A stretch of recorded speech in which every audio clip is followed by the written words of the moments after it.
Вы когда-нибудь заканчивали просмотр фильма с чувством, что что-то упустили? Или, может быть, смотрели фильм и чувствовали, что в нем есть что-то большее, чем кажется вам на первый взгляд, а после его просмотра оставался какой-то осадок, что нужно еще присесть и обдумать, а так ли я понял все увиденное? Или же мы осознаем что-то своим взглядом, но упускаем разумом, не желая глубоко обдумывать увиденное? Так вот, сегодня я хотел бы вместе с вами разобрать подобные случаи на примере 4 фильмов, которые вы наверняка смотрели, но не задумывались над скрытыми для первичного взора деталями. А после просмотра этого видео, думаю, вам будет очень интересно их пересмотреть, но уже через другую призму.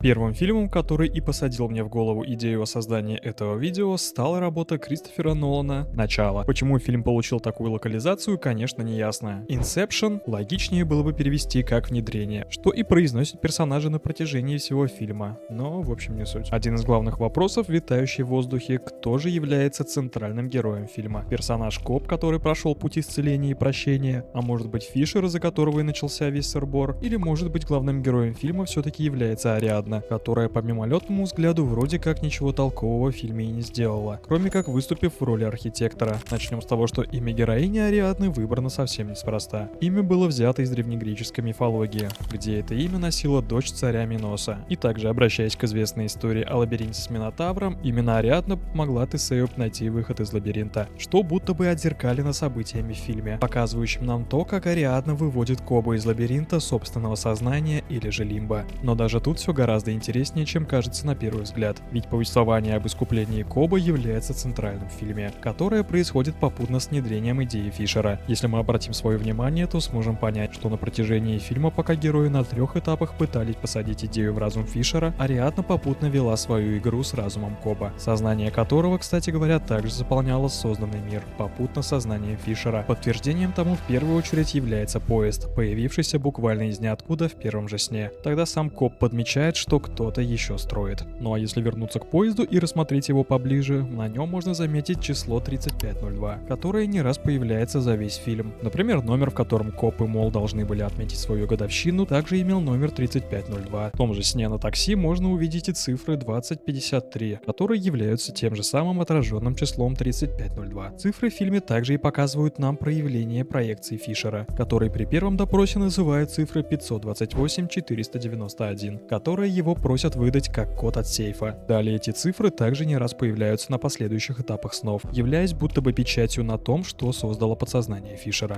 Вернемся к Ариадне. На протяжении всего фильма она становится ближайшим свидетелем истории Коба и его внутренних терзаний из-за смерти Мол. Суть в том, что он не может простить себя за то, что однажды посадил идею в ее разум, которая и привела к самоубийству, проходя 3 этапа и погружаясь все глубже в сознание Фишера, чтобы посеять идею краха корпорации отца. Можно заметить, как Коб, сам того не понимая, попутно с Фишером становится объектом для внедрения. Инициатором всего, конечно же, была Ариадна, которая пыталась внедрить в голову Коба идею о том, что он должен допустить Мол. По плану героев, на первом этапе Фишер должен был понять, что ему не стоит следовать по стопам отца. Коб должен был понять, что если он хочет вернуться к детям, то должен простить себя. На втором этапе Фишер понял, что должен принимать решения самостоятельно. В то же время Коб принимает, что Мол действительно мертва, и проекция — это лишь ее тень. На третьем этапе Фишер наконец принимает, что его отец не хотел, чтобы он становился им, а Коб же осознает, что все-таки сдержал обещание, данное Мол, после чего он готов вернуться в настоящий мир. На последнем этапе Коб, как и Фишер, буквально сам сажает себе идею в голову, находясь в своем сознании или же лимбе. Фишер, сажая идею себе в голову, достает из сейфа флажок, который уже дважды появлялся на его детском фото, так как этот ветрячок является единственным приятным воспоминанием Фишера об отце, появление которого свидетельствует о том, что отец все-таки ценил их отношения. Ну а идея Коба интерпретируется в виде ножа, который, подобно флажку, дважды появлялся в предыдущих сценах с Мол, ну а крайний раз он появляется в сознании у Коба. Еще одним центральным приметом фильма, на котором множество раз акцентирует наше внимание, это тот самый тотем в виде волчка, который принадлежит Кобу. Но ведь в фильме нам прямо говорится, что изначально волчок принадлежал жене Коба. Также, когда нам объясняют принцип работы тотемов,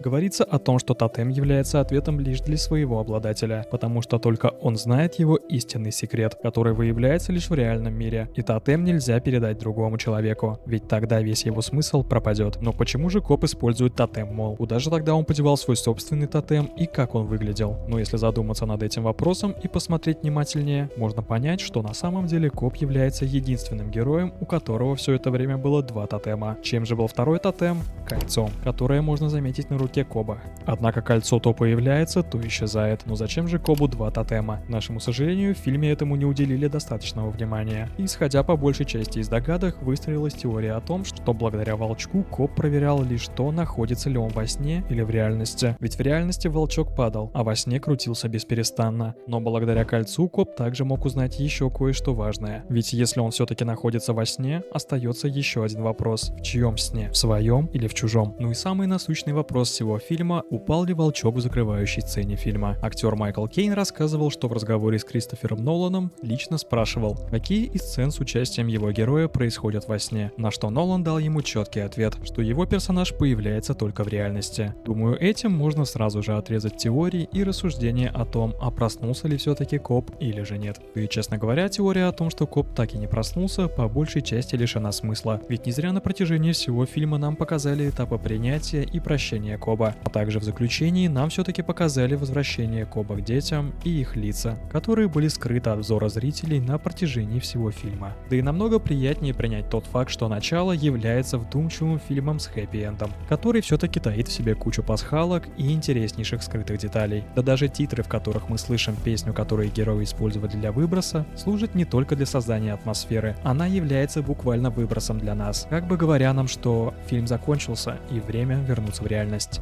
Сон закончился, пора просыпаться.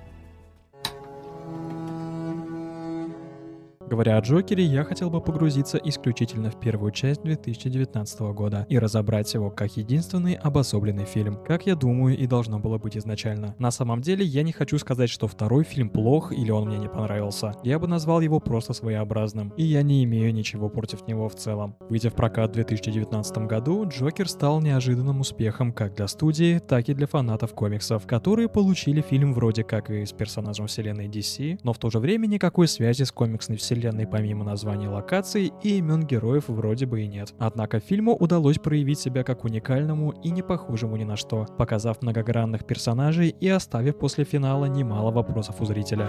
Один из центральных моментов сюжета фильма является происхождение Артура Флека. Мы видим, как он заботится о матери, но ничего не знаем про его отца. Единственным упоминанием об отце становится письмо, в котором показывается, что настоящий отец Артура — Томас Уэйн, а его сын Брюс — брат Артура. Поворот весьма неожиданный, но чуть позже мы слышим версию из уст уже Томаса Уэйна, который говорит, что у Пенни Флек были серьезные проблемы с психическим здоровьем, а Артур является приемным сыном, заблуждаясь, что он любимый ребенок от Томаса. Кроме того, выясняется, что Пенни была госпитализирована в лечебницу Архам, где и проходила лечение от психических расстройств. Однако есть как минимум два момента, которые играют против слов Томаса. Во-первых, в фильме нам показали Томаса Уэйна как не слишком-то благоприятного человека. Он предстает в образе неумолимого и беспощадного персонажа. И, естественно, в его интересах солгать об истинном происхождении Артура, а с его деньгами и связями в целом легко подделать записи лечебницы Архама, скрывающие правду. Во-вторых, самым очевидным фактом является то, что и Пенни, и Артур оба имеют психические расстройства, да еще и до боли схожие друг с другом. Поэтому в случае усыновления было бы большим совпадением, что он оказался так похож со своей приемной матерью. Главным вопросом, которым задались многие после просмотра фильма, а не выдумка ли Артура вообще весь фильм?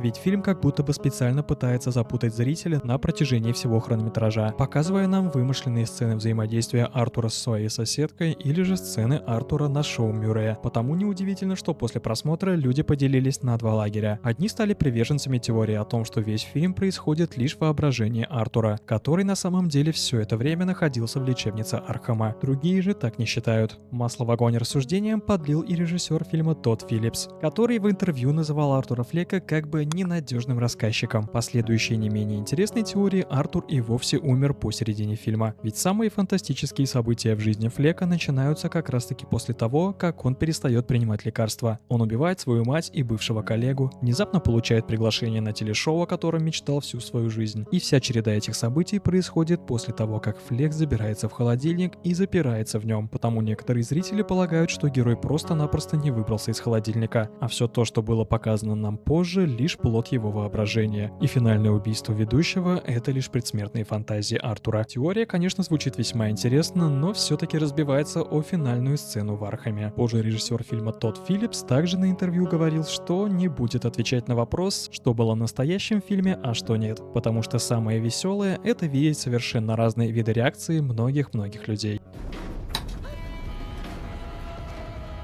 Для многих «Бойцовский клуб» по сей день остается тем самым фильмом с самым неожиданным твистом. Несмотря на то, что фильм вышел аж 25 лет назад, в 1999 году, есть люди, которые до сих пор продолжают копаться в картине и находить или же додумывать скрытые смыслы. Для кого-то ключевым посылом фильма стал лозунг «Живи здесь и сейчас», для других «Будь мужчиной», а для третьих ничего не имеет значения. Один из главных вопросов картины схож с Джокером. Является ли весь фильм воображением Тайлера Дёрдена? Да, именно Тайлера Дёрдена. Тут попутно можно разобрать еще одну теорию о том, что мы якобы так и не узнали настоящее имя рассказчика, который представляется нам как Джек. Но ведь никто ни разу за весь фильм так и не обращался к нему как к Джеку, ведь его настоящее имя все-таки Тайлер Дёрден. Подтверждением тому служат как минимум купленные им авиабилеты и рабочие удостоверения, получить которые все-таки нельзя, просто назвав выдуманное имя. Но чтобы избежать тавтологии, видео назовем героя Нортона все-таки Джеком, а Брэда Питта Тайлером. И вернувшись к вопросу, происходит ли фильм в голове Джека, люди также начали делиться на два лагеря. Однако я считаю, что здесь теория, конечно, попроще, чем с Джокером. Вообще фильм начинается со слов Тайлера: «Меня все время спрашивают, знаю ли я Тайлера Дердена».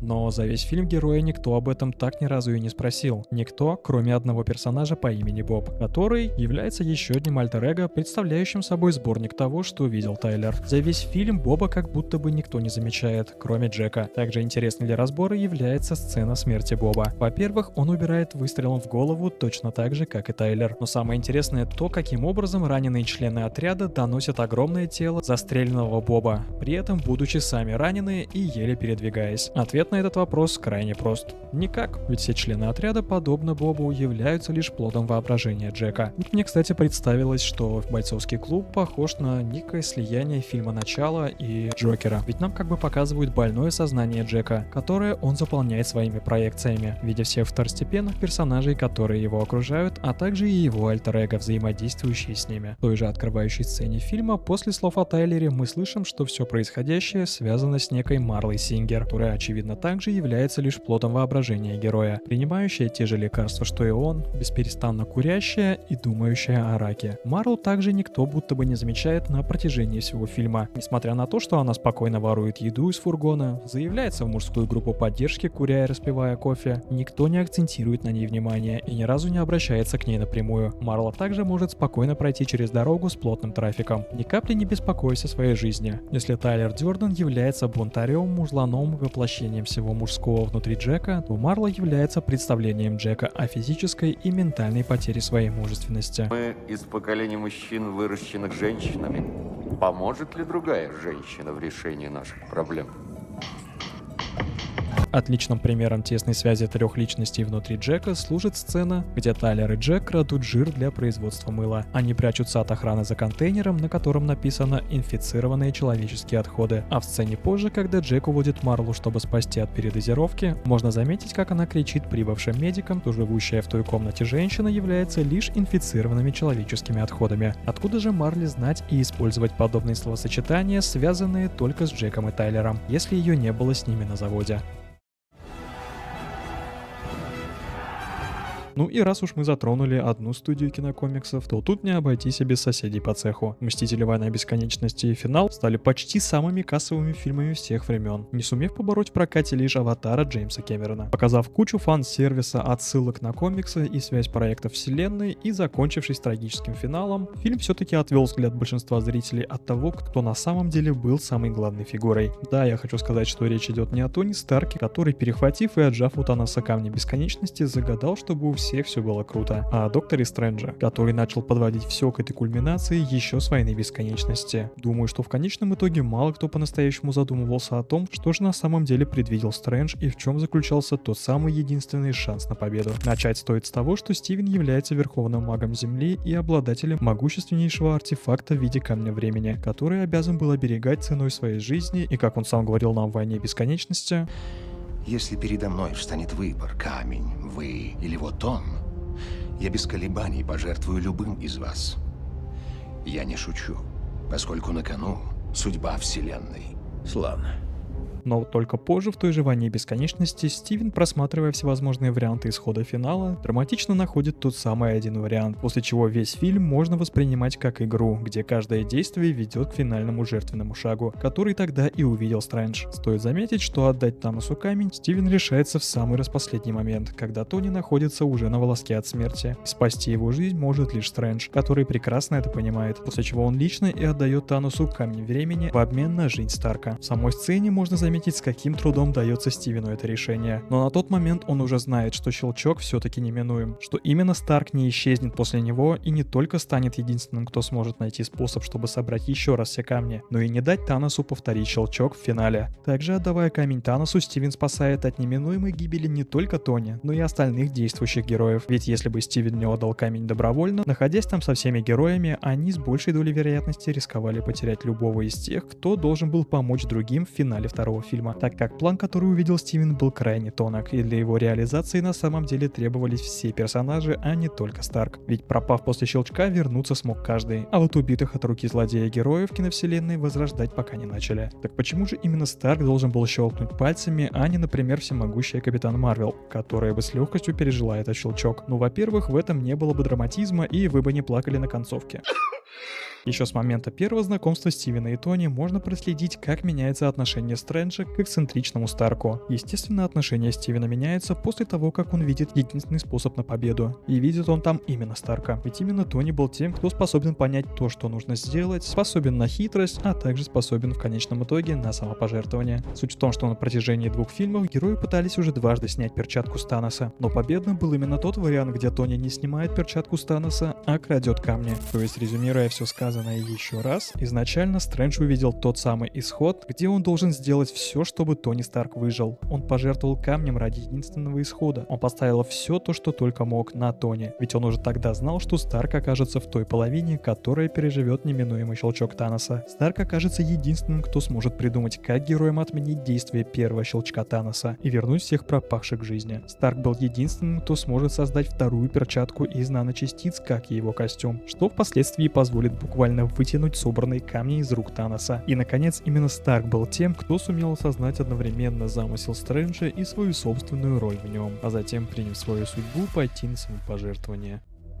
И вот, пожалуй, держа в голове все это и пересматривая «Мстителей», эти фильмы воспринимаются гораздо глубже, чем просто супергеройские блокбастеры с огромными бюджетами. Но у меня на этом все. Пишите свое мнение о данных фильмах и о том, какие факты вас удивили, или что еще бы вы дополнили о них. Также пишите, какие были у вас мысли после первого просмотра этих фильмов, ну и появилось ли желание посмотреть их еще разок. А если вам понравилось это видео, можете поставить лайк и подписаться на канал. Также хочу напомнить о существовании телеграм-канала, где вы сможете узнать свежие новости поп-культуры, поучаствовать в розыгрышах и уж точно не пропустите новые видео. Всем спасибо за просмотр, пока.